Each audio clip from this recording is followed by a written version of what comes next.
Hello mga kabers, this is Ipansit. So today is last day na ta.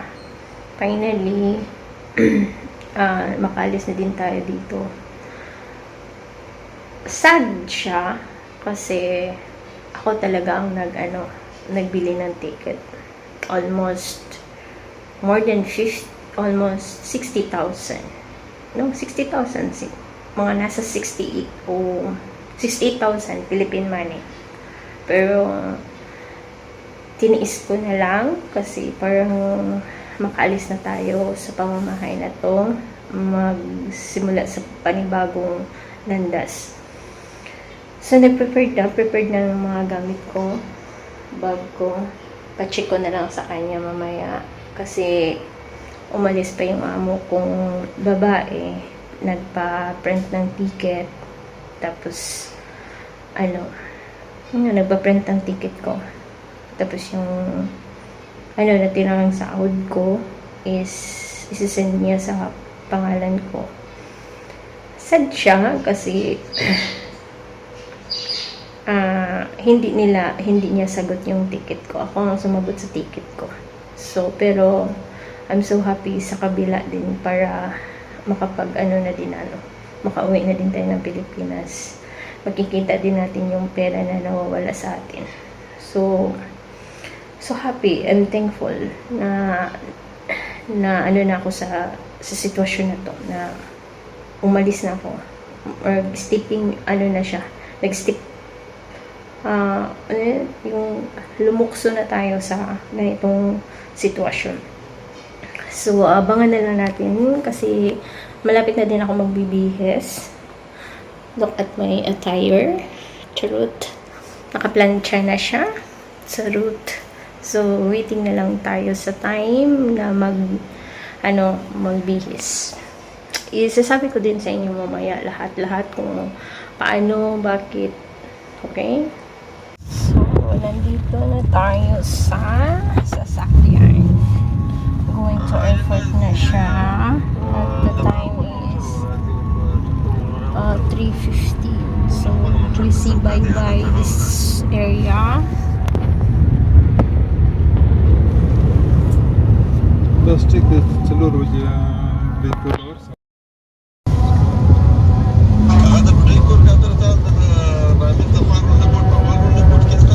I have a lot of memories here. I have a lot of every time have a memories. Every time have a lot of there's a lot. Marami tayong natutunan dito mga bagay-bagay. So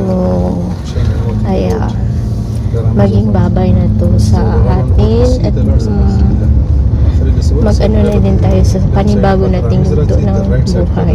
So, this is it sa lahat ng Nandito na ako sa Dubai Airport. No haggard face kasi hindi ako nakatulog. Gawa ng, iwan ko lang na yung dami iniisip. So, ngayon, ipapakita ko sa inyo kung gaano siya ka-delayed. Ang flight namin is 8 o'clock. 7:55. Pero ma-delayed siya ng 22:20. So, ibig sabihin is 19, 20, 21. So, 11:20 kami makakaalis. So, ganito kami dito. Always delayed naman talaga ang Philippine Airlines. Hindi naman talaga yan hindi naman talaga yun, tawag nito, bago. Yung nakita ko nga is, dati, nanginis din siya. Kasi paano yung mga connecting flight? So, ang mga connecting flight is madidelete na naman siguro. Iwan ko lang, pagdating doon, anong status namin. So, at least is nandito na tayo. Nandito na. This is it. So, achika ko yung driver. I have a lot of things na nalalaman. So, grabe. Yung mga tao talaga, yung pagiging driver niya, pagiging on-call din niya, call boy. So, shinare niya sa akin kung gaano Pero hindi ko na siya kinunanan ng camera kasi ayoko yun. Kasi private niya yung buhay. Ako lang siguro ang sinasabihan niya yung mga bagay. My God, I hate drugs. So ngayon, mga ka-birds is na-standby din kami dito sa ng delayed nga ang flight natin. So haggard na ang face namin. Nakasawa ng Diyos, walang problema sa immigration lahat. So nag-waiting na lang tayo ng flight. Sa mga hindi nakakaalam, walang alam silang lahat na uuwi na ako. Okay. Sawa ng Diyos, pakita ko sa inyo. Ako ang nagbayad sa pamasahe. Mura lang ang pamasahe ko, mura lang. That's mura lang. Pakita ko sa inyo ha. It's only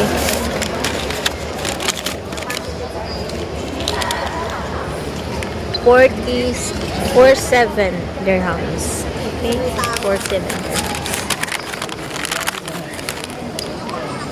47 dirhams ang flight ko. Ako ang nagbayad yun para makauwi lang ako. Sabi ko, hindi naman yung para na lang ding tulong sa kanila yung magina. Hindi ko nga kinuha yung 20 days ko. Naging 20 days ko, hindi ko na nga kinuha kasi gusto ko din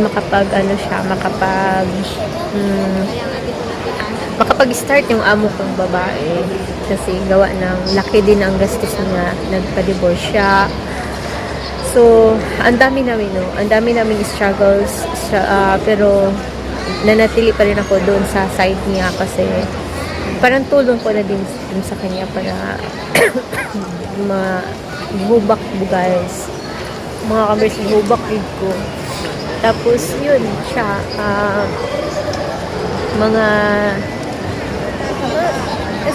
mag-start over again sila sa yung anak isa lang naman yung anak, kaya hindi ko na lang din kinuhaan yung pera niya. So at least kami tutulungan kami dalawa, no? Tinulungan niya ako, tinulungan ko din siya. So walang doubt feeling sa akin din kasi sabi ko pera lang din yun. Makikita ko din yun sa ibang panahon ang dito. So lahat is everything's happened for a reason. Lahat talaga may rason bakit ganito, bakit ganyan. So siguro yun na. Pero delete flight yun eh. Oo, kabalo. Dahil kay kuga ng boarding pass kay kuan. So pakita ta ko sa inyo ang gaano kaganda ang ilahang airport dito sa Dubai Airport. Ito ang dami dito nakaano ito maula man sabta ni ani ubuoy nga nung kang hagid siya magpasik dito sikrito pero other day is grabe yung nakunlanat kani magod akong alaga bisang pagilantan akong tudo-tuda gikuanan ako dalan ko Pepsi dalan ko kanang Sprite mingon na nga inom Brian pero naluwi ko sa akong alaga promise marag grabe deep inside yun ako iyahang kuan nga sa una gidaan ako siya ngayon akong amo nga duha ka oras na gilak karon ito inday lati sa'yo ito sa'yo salamat ate ay salamat kayo hi ti oh si ate is na-meet ko lang siya dito is nilibre niya ako ng ito sugar coffee naghintay kami sa ate may kurasan ako ate may sweet din ako dito na nabili ko dun sa labas kanina. Sige, bye-bye. Kinahanglan. Nami sa Manila. Waiting to fly to Cebu. So, mag-suroy sa ako. Daw ako mag-travel. So, galing kami sa UAE. Inabangan kami ng taga-uwa. mga passengers galing sa ibang bansa at saka may binigay sila sa atin dito. Oh, wow! So, appreciate din namin to Appreciate din namin to sa UWA. Kasi, ilang beses na ako bumili. Ngayon lang to na may ganito. So, ibig sabihin, may ano na sila sa mga OFW. So, salamat din sa UWA. Thank you! So, let's kung alas 2 pa ang flight. Pa Cebu. Tapos, anong oras ngayon? Alas 12? Alas 12 pa si May Oras. So, lamog na lamog ng buhay ko. Caring-carry pa rin. Mga kaboys, this is Ikan. Sita naman. So, nalatas sa airplane. So, hagod is na talaga. So, ginanigin ko talaga siya. Hopefully na wala akong katabi para ako sa bintana. Katabi ko lang ang bintana.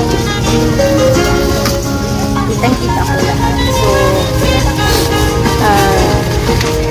God with us, we have a safe travel. Gabay niyo kami sa aming paglalakbay. Paingin mo.